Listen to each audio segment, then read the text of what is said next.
அந்த செடி இன்றைக்கி உயிரோடு இல்லை, மண்ணோட மண் ஆயிடுச்சு. அதுக்கெல்லாம் என்ன காரணம்னு கேட்டிங்கன்னா, இந்த பார்த்திங்களா, இவங்க தான் காரணம். இவங்கெல்லாம் யாருன்னா கள்ளிப்பூச்சி. சரிங்களா, இதுதான் வந்து கள்ளிப்பூச்சிம்போம். இது என்ன பண்ணுது அப்படின்னா, இந்த மாதிரியான பட்டக்கல்லியில் வந்து இது மாதிரி ஒட்டிக்குதுங்க.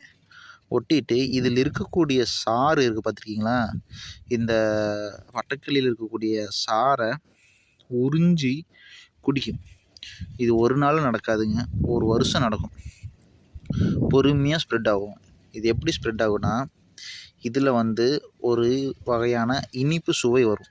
சரிங்களா, இந்த மாவுமாக இருக்குது பாருங்கள், இதில் வந்து ஒரு வகையான இனிப்பு சுவை வரும். இந்த சுவைக்கு வேண்டி காலையில் நேரம் பார்த்திங்கன்னா நிறைய எறும்புகள்லாம் வந்து இதையை சாப்பிடும்.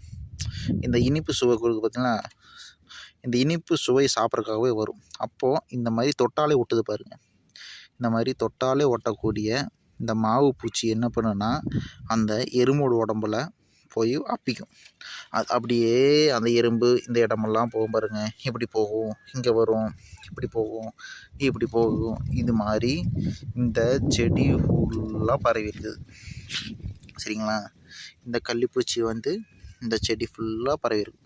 இன்னும் கொஞ்ச நாள் என்ன ஆகுனாங்க, பரவாமல் இருக்கக்கூடிய எல்லா இடத்துலையும் இந்த கள்ளிப்பூச்சி வந்து பரவிடும். பரவி இதில் இருக்கக்கூடிய மொத்த சத்துக்களையும் உறிஞ்சி குடிக்கும். குடித்ததுக்கப்புறம் இந்த செடிக்கு தேவையான சத்துக்கள் கிடைக்காம இந்த பட்டக்கல்லி வந்து காஞ்சு கருவாடாக போயிருங்க. இதுக்கு முடிவரை எழுதிருச்சு. இதோடைய பவர் என்னன்னு பார்த்துங்க. இந்த கள்ளிப்பூச்சியோடைய பவர் இதுதான்.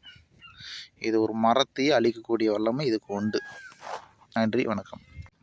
இதுதாங்க